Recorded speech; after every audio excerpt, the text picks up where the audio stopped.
Hi guys, Jay Smith here, welcome to AskGolfNut channel and welcome to Titleist T100 2025 irons. I have the custom fit heads here. I've got the T150, I've got the T250, new name convention for this year, and I've also got the T350, but the T100 first. This is for the player that wants the small little chassis but doesn't want necessarily to hit a tiny little blade. They have their other line, the 620 CB, and of course their MB for that. And of course, if you're down that route, then you are a uber elite player. This one is for a little bit more assistance. Now we will be testing this all over the face, capture some good heat map technology understanding of how good this golf club is for attaining ball speed when you don't hit the middle. We'll also be doing this at 70, 80 and 90 miles an hour because everyone doesn't swing at tour speeds, even though this kind of golf club is more aimed towards the faster swinging tour player.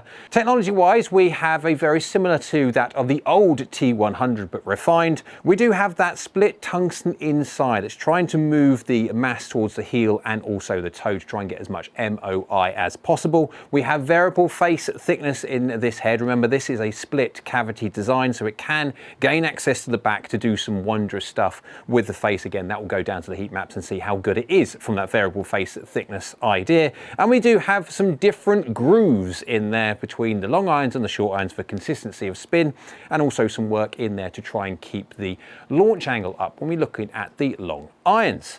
We are at a hole, as you can see. We've got a full-on amount of water to carry, so I'm going to make myself look stupid.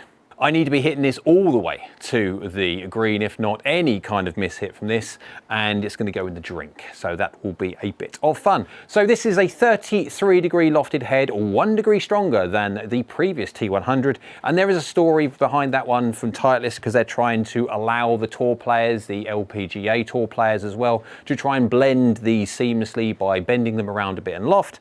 I have the custom fit head, so you have got the sure fit technology when it comes to your custom fitting when you're looking at getting fit for these irons, so you can change in lie and also change in loft. And because it's the custom fit head, you've got that little weight at the back, and the great thing with that weight is you can change swing weight. And when it comes to the T250 over there, different video, but it does come in the launch spec, which is 6 grams lighter, a little bit more loft, shall we say, to try and get the mass moving a bit faster, trying to get the golf ball up in there. That is for the ladies and the juniors. As you can see down by the golf ball, top lines are nice and thin, blade lengths are small as well. Let's go give it a hit and see how it feels.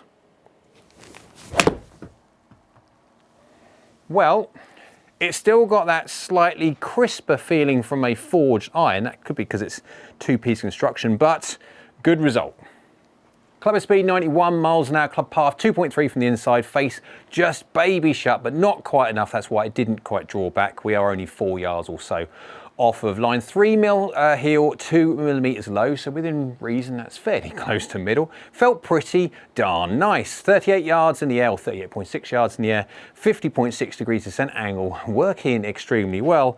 Now, if you're a slow swing speed player, would I really be going down to this route? Probably not. I mean, it depends on how fast the face is, etc. But generally speaking, on these kind of irons, you're not going to have a super fast face. So this is the kind of idea you do need a little bit of speed to get the golf ball going. Feeling is very, very nice. It is not quite as nice as I would love it to be. It has still got that fraction of the crisp feeling that I first noticed, obviously, with the 2023 T100s, and it follows on this one here, but still absolutely fine. Sole thickness, again, looking at this one, is very much so down the player's route. It is nice and thin. Again, I will be doing a T100 against T100, also the T150, T150, T200 and 250, different names, and of course the 350 and 350, old v new in different videos.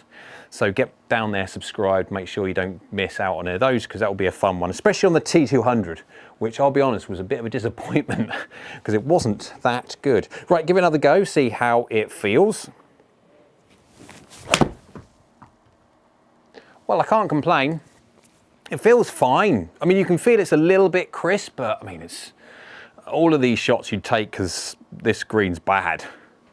Don't hit it properly and that's in the drink. Club head speed 91.3 miles an hour, club path 2.8 degrees from the inside. Face is slightly closed and 1.6 degrees closed to give you that little baby draw back. 4 millimeters toe, 2 mil low. Again, fairly decent hit. We're going 38 yards in the air. 50.3 degrees descent angle, stopping on any green, and I have got the surface of this green set to difficult, nice and fast. But it's doing really well. This feels really quite nice. Is it as soft as I would like? Probably not, but again, this is for tour players, and bearing in mind, Titleist do have quite a few tour players playing their irons. They want this kind of frequency, they want this kind of impact sound, so who am I to say they're wrong? It is just a preference, no different to when you talk about the tour players and they want a certain feel. That's what Titleist are doing. They're trying to make it sound and feel a certain way to keep the tour players happy. And it definitely feels okay. I would like a little bit more softness, but apart from that, that's personal preference. That's not the greatest strike in the world. That is fractionally toe A. As you can see, fairly decent when it comes to result though. There you go, I could feel it, 90.2 miles an hour club head speed, path is slightly from the inside again, and face is slightly over closing this time, so it went a little bit left, 4.6 yards, but it's absolutely fine. Just slightly toe, 7mm toe, just a little bit of toe. I could feel it straight away, and that's the great thing with these kind of golf clubs. When you're going down the player's side of things, absolutely you do get that feeling exactly where you hit it on the face. Get the bigger golf clubs, get down to the T250 and definitely the T350, and there's a chance you're going to start feeling a little bit numb when it comes to strike, because it does get a little bit louder, and so you don't necessarily feel when you hit it off the toe, heel and low, but you can definitely detect it. That's what I love about these kind of golf clubs. They are so much better for that than the big boys. But more about the big boys later on. We do that in a different video. I'm enjoying hitting this. Oh, it's a block. It's a little block. It's a little block, it's fine. Go on, stop. These greens are quick. Stop! Club head speed 91 miles an hour, basically slightly from the inside again. Face was slightly open this time, so I gave it a little push. Absolutely fine though, 4 yards offline. 1mm toe, 0mm low. Again, good strike, and you can absolutely feel it. It does feel rather quite nice.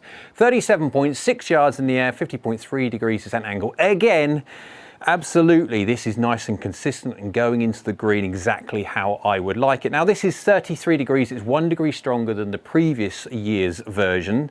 So it is a little bit more distance inspired, but again, you can bend them around quite easily. And of course for this, I would much rather, was it going 165 yards? That's not the optimum. Normally optimum for me is with this kind of loft, we'll go about 168 or so, maybe 169. So it's getting a little bit far. I do like a 34 degree lofted 7-iron with the loft gaps that will give, 46 degree pitching wedge, etc. because I have 50, 54, 58 in my wedges. But again, absolutely you can do that when it comes to this, because you can bend them to suit yourself. Right, last one before we do 3 different swing speeds, see how it works with different golfers' swing speeds, and also the all-important heat map. How good is it? Not just from the middle, because 1mm does not make any difference when it comes to forgiveness. Oh, that's not perfect. Slightly heely, slightly low. But again, does not matter. That is still on the green, on the safe side as well. Club head speed 9.5 miles an hour, club path slightly from the inside, face slightly closing as well, little baby draw dynamics, there you go, 8mm heel, felt that one straight away, and a fraction low, all of 2mm. This is very good, this golf club, for understanding where you're hitting it on the face. Going 167 yards, so yes, about 168, 169 when I hit it absolutely plumb on. 8mm is not quite where I'd like to consistently hit this golf club, but 36.5 yards in the air, 36.3, and 49.3 degrees descent angle. Lost about a degree or so because of the strike, but apart from that, done very, very well. I quite like the T100, the new one. Does it look that much difference to the old T100? Not really. But again, if it's not broken, don't fix it. And of course, this is for the tour players and they like to keep consistency. It does look a very, very nice looking golf club. Right, let's go give it a test all over the face, not just from basically the middle. Let's see how much drop off you get when you don't hit the middle. Also, let's go do the 3 different swing speeds, see how well this thing does at different golfers' swing speeds. All the shots now hit with the brand new Titleist T100 2025 iron. See how well it does at 3 different swing speeds, 70, 80 and 90 miles an hour, and also the forgiveness data. When you don't hit the middle, how much ball speed comes off, and so how much distance you lose and how forgiving is it? On the screen you can see, if you haven't seen this before, this is a representation of how forgiving the face in a heat map style. So we are looking at it as though we're looking at the face on. So you've got on the top left hand side, you've got plus 22, that is the toe side, and minus 22 on the right hand side, that is the heel. You've got high and also low on the face as well. The blue line, that blue dashed line, is turf interaction line. Effectively that means if you're going to hit the golf ball 5 or 6 millimeters higher than you really should do, you are going to be interacting with the ground, and as soon as you interact with the ground, you haven't got to worry about how efficient and effective high on the face is, which it isn't anyway. It's terrible if you hit high on the face, but if you hit also the floor, then it's going to take even more distance off, and it's just bad. So if you can, thin to win, that's the reason why they call it, but never high on the face. But you can see about 20 or so millimeters off the toe, you're losing around about 6 or so percent, nearly 7% of your ball speed. So this T100 definitely does not like you hitting it off of the toe. Now, of course, this is the player's iron. It's supposed to be more of the striker's iron. However, generally speaking, when you're looking at all different irons, handicap is definitely not the way you should look at when it comes to measuring what kind of equipment you need. Handicap is a measure of score, nothing to do with what equipment you need. And so different golf clubs do different things. However, for this T100, yes, it does not like you hitting it off the toe. Losing nearly 7% from 20 millimeters is quite penal. If you go over to the heel though, 20 millimeters across the heel, that green blob radiates across the heel. It does like heel strikes, and of course if you go any more than 20 or so millimeters, 21, 22 millimeters off the heel, if you have a look at the overlay down the bottom left hand side, you see that red strip down the right hand side there. Basically that dictates if you're going to hit anywhere around 20, 21, 22, you're going to be interacting with a hosel. No one likes hitting the shank. No one likes seeing the golf ball go off at a weird and wonderful angle. So if you can, try and stay away from that much heel, but it does very, very good until you get to the hosel. Go low on the face, around about sort of 15, 16 millimeters low, and you're losing 3%, which is not bad at all. And of course, that's near on top territory. And only losing 3 or so percent of your ball speed means you're only going to lose about 3% or so of your distance. And of course, that is not bad whatsoever. The T100 does very, very well from forgiveness. Off of heel, absolutely. Off of low, yes, it's just the toe. You can see there, if you're a toe striker, then absolutely, I would say there are better options within the player's cavity, which this kind of one is. The T100 of old, being 34 degrees, was more so down the player's route, the pure on player's route, because of loft. This one, because of the fact that it is slightly stronger, is getting very close to the player's cavity, like the T150, so I've put it in the same category. And of course, when it comes to the player's cavity sector, especially off the toe, there are definitely irons on the database that I have, which is better from toe strikes.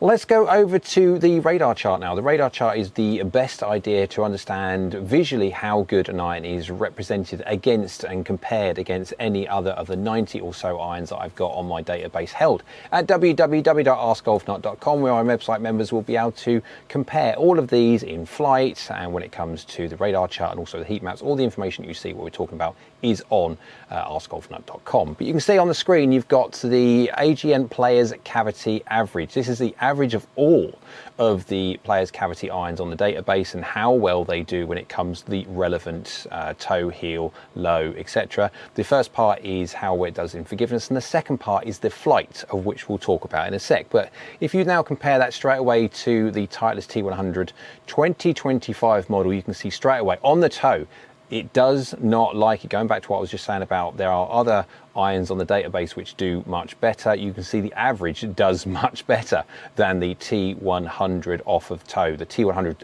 does not like you hitting it off of toe strikes. However, heel, you can see, is considerably better than the average on the list.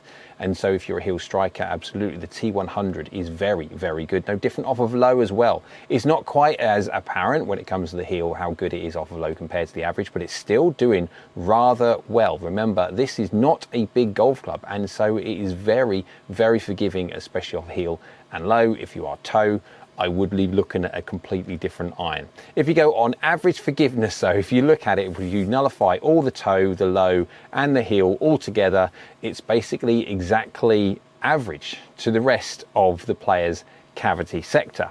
Face speed, this is the part where we have a look at the flight side of things. This is all loft for loft adjusted, and of course some golf clubs on the 7 irons are, which we will be using for your custom fits, are 34 degrees, some are 26, and so all of this information you'll see here is loft for loft adjusted. But you can see from the average, the Titleist T100 has an average face speed, not fast, not slow, average. When it comes to face spin rate, it is just under the average of the face spin rate. And when it comes to launch factor, that is also slightly under the average. Now, when it comes to the face spin rate, the launch factor, and even the face speed itself, is very much so dependent on the golfer and what the golfer requires. If you are a very, very fast swing speed golfer, you don't need a hyper fast face. You don't need added distance because you get that from your swing speed alone.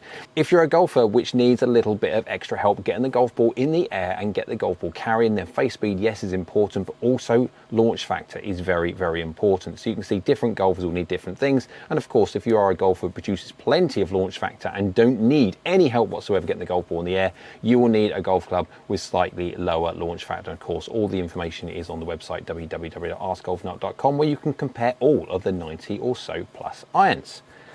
Let's have a look at how well it does at 3 different swing speeds, 70, 80 and 90 miles an hour. And we are using the self-fit tool on the gold tier of the website because it's a great tool. It allows the gold tier members to be able to put in their own swing dynamics into the parameters at the top there. You can see we've already got the clubhead speed set at 70 miles an hour. Angle attack at -2, that's how much you come down into the golf ball. Some are more steep and some actually hit up at the golf ball. And of course you can change the sliders to suit your own delivery. And when it comes to shaft lean, again, -2, that is how much you de-loft. Some golfers add loft, some golfers de-loft, and some golfers don't add or de-loft or anything. They are basically in the middle. And of course, it's a slider, so you can move it exactly what you need to marry your own delivery.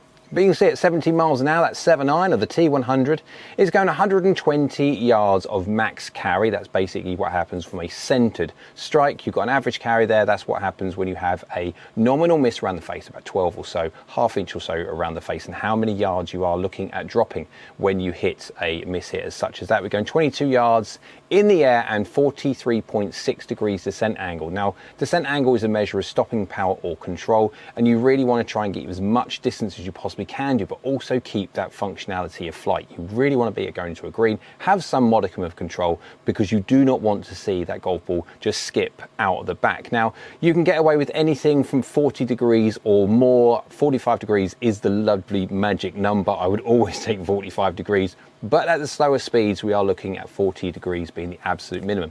If you go into a 5-iron, let's say, on this, and that's a great thing with the self-fit tool, it does all the distances, etc., and the gappings that you're going to see when it comes to all the different irons, lofts-wise, etc., you're looking at 40.3 degrees, and that is dangerously close to 39, 38, because remember, these are middle strikes, and so if you are looking at this kind of speed, etc., I absolutely would not go into a 5-iron with this T100. It just will not get the golf ball going, and that's dangerously close to breaching into the 30s, which will see that golf ball just literally skip out the back. That's got to be a swampy green, a very soft green, to be stopping at around about 30 something degrees. Go to 80 miles an hour now, keep everything exactly the same.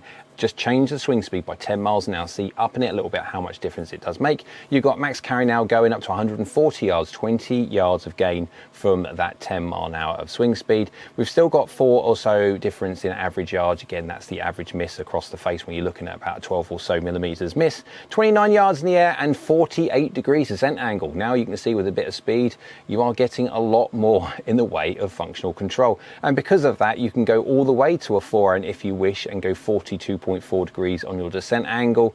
Again, if you're a golfer that requires a little bit more help than that, or you say you de-loft a little bit more, you will start seeing these descent angles change. That's the great thing with the sliders. You can change it to your own delivery to see how all the irons on the list will work for you. But even so, on the 4-iron at 80 miles an hour, even though it is 42 degrees, if you start mishitting it a little bit, and of course as soon as the shaft leg gets longer and also the loft starts coming off, it does become a little bit more difficult to strike it. And so even so, it's 42.4, slightly over the 40 degrees that we'd like. I still would think about going into some form of hybrid or high lofted fairway wood to try and get some of that wiggle room back when you don't hit the middle. Go to 90 miles an hour now, and that carries now 157 yards, 152 yards of average carry, so we're losing about 5 or so yards when it comes to your average nominal miss. But peak height's 37 yards in the air and descent angles 51.3. And of course, if you deliver this at 90 miles an hour, -2 on -2 when it comes to shaft lean and angle attack, that is fairly shallow, and so that's going to promote as much ball height and descent angle as possible. I'm slightly more down, I hit down more at the golf ball, and I de-loft more, so I don't necessarily see the same numbers that you see here. But again, the whole idea, I do -2 in all of my videos, is for consistency and continuity. And so yeah, you haven't got to worry at kind of 90 miles an hour. You can, if you want to go all the way to 4 iron, no problem whatsoever. And I think, if I remember, they do 3 irons as well, and so you could possibly get even away with a 3 iron, maybe. But the whole idea, you kind of get fitted for what you need. That's the whole idea of fitting, not just for shaft, not just for the lie angle, etc., but what kind of golf clubs you require depending on how you deliver. As a conclusion to the T100 from Titleist, a brand new 2025. Now, I will be doing a comparison between the new one and the old to see what the differences are in performance between these two. Titleist themselves are saying that there are tweaks to the technology rather than a complete revolution of what is going on. So I wouldn't be expecting too much difference in the numbers. There'll be little numbers, of course there will. Looks-wise, it does look great. I can't complain too much. Yes, I'd prefer it to be a little bit more like the Blade. It has got that dual cavity, so it's a little bit bulbous at the back, but from what it's designed to do, it looks quite nice and clean. Titleist do like making clean looking irons, and when it comes to the feel, it is slightly harsher than I would like, a little bit crisper. It is their forged iron. Of course, you go into the 620 CB and MB as well, but from this kind of idea, the T100, it is just a little bit crisper than I would like. But again, that is subjective. You ask opinion of 10 different golfers, you will get 10 different people's opinions, so it's not either good or bad, it's what you want. When it comes to performance, it does really well. If you are a medium to fast swing speed golfer, these golf clubs will work wonderfully. It hasn't got the fastest face in the world, so would I use it for a 70 mile an hour golfer? Probably not. There are other golf clubs on the list that do better at the 70 mile an hour and slow swing speed range. But when it comes to forgiveness, it's an interesting golf club. If you do hit it off the toe, don't buy a T100 2025 model, because they just do not like you hitting it off the toe. Now, whether it's because obviously the fact it is such a small blade length, etc., and hosel to blade length ratio, the center of gravity is moved a little bit over towards the heel, and so it doesn't like the toe, maybe. But if you do hit it off the heel and you are a low striker as well, the T100 does pretty darn well considering to the average. So if you are that kind of player, absolutely, I would suggest having a look at the new T100. Hope you liked the video. If you did, go and give it a big old thumbs up. Hit that like button. YouTube like, so do I. Down there is the subscribe button. It's free. It's the best button of the lot because it will be appreciated very much if you could subscribe. So thank you. Next, that one is a bell icon. That's a notification bell. If you click that one, that'll let you know next time I upload another video. So I hope you're well. We'll see you again soon.